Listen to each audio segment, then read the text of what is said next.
कड़ाके भरी ठंड में ब्रिजेश जंगल में कांपते हुए लकड़ियां काट रहा था कि तभी तेज आंधी तूफान चलने लगा और एक बड़ा पेड़ ब्रिजेश के ऊपर आ गिरा, जिसके नीचे दबकर ब्रिजेश की रीढ़ की हड्डी टूट गई और उसकी मौत हो गई।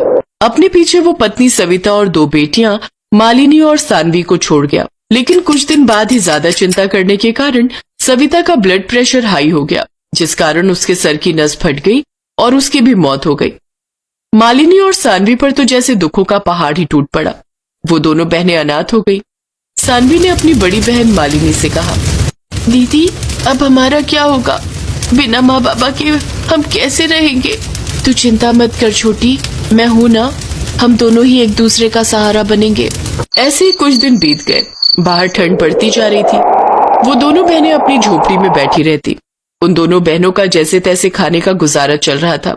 एक रोज जब बाहर तेज ठंड थी तो मालिनी और सानवी अपनी झोपड़ी में बैठकर आग ताप रही थी।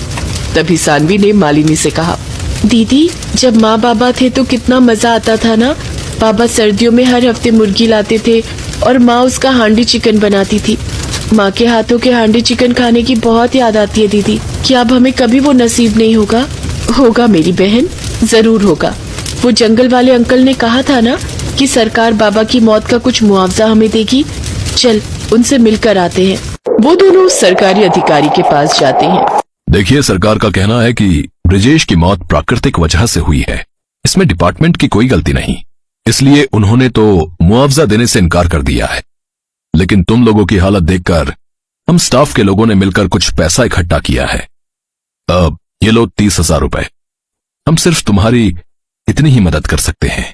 वो दोनों 30,000 रुपए लेकर घर आ गई। लेकिन उस रात मालिनी को बिल्कुल भी नींद नहीं आई। वो रात भर सोचती रही, ये पैसे एक न एक दिन तो खत्म हो जाएंगे, लेकिन उसके बाद हमारा गुजारा कैसे चलेगा? सोचते सोचते कब उसकी आंख लग गई उसे पता ही नहीं चला। फिर अगले दिन मालिनी बाजार से थोड़ा चिकन ले आई और जिस हांडी में उसकी माँ चिकन बनाती थी उस मिट्टी की हांडी में वो चिकन बनाने लगी। उस दिन उन दोनों ने कई दिनों बाद पेट भरकर खाना खाया। अरे वाह दीदी, आपके हाथों में तो बिल्कुल माँ के हाथों जैसा स्वाद है। बल्कि सच कहूँ तो इसमें तो माँ की बनी चिकन हांडी से भी बढ़कर स्वाद आ रहा है। वाह वाह, इस ठंड में तो आज चिकन हांडी खाने का मजा ही आ गया। काश तुम्हारी हांडी चिकन की दुकान होती तो मैं दिन में कई बार खाती। उसकी ये बात सुनकर मालिनी को एक आइडिया आया और उसने जरूरी सामान खरीदा। फिर ठेला लगाकर हांडी चिकन बेचने लग गई। आइए आइए, स्वादिष्ट हांडी चिकन खाइए। अरे वाह बच्चों, तुमने भी काम शुरू कर दिया। बढ़िया है, बढ़िया है। वैसे कितने की है ये प्लेट? हाँ काका, घर चलाने के लिए कुछ तो करना ही पड़ेगा ना। 40 रुपए का है हांडी चिकन, लगा दूं? हाँ हाँ, जरूर जरूर। वाह भाई वाह, क्या बात है, क्या स्वाद है इसमें। ऐसे दोनों बहनें भरी ठंड में सारा दिन खड़े रहकर हांडी चिकन बनाती। उनकी कमाई थोड़ी बहुत हो ही जाया करती। ऐसे ही एक रोज उनके ठेले पर एक आदमी आया। उसने जब उनके हांडी चिकन का स्वाद चखा तो उसने दोनों बहनों को अपने होटल में हांडी चिकन बनाने के लिए कहा। मेरे होटल में ये हांडी चिकन बनाओगी तो इसके मैं तुम दोनों को अच्छे दाम दूंगा।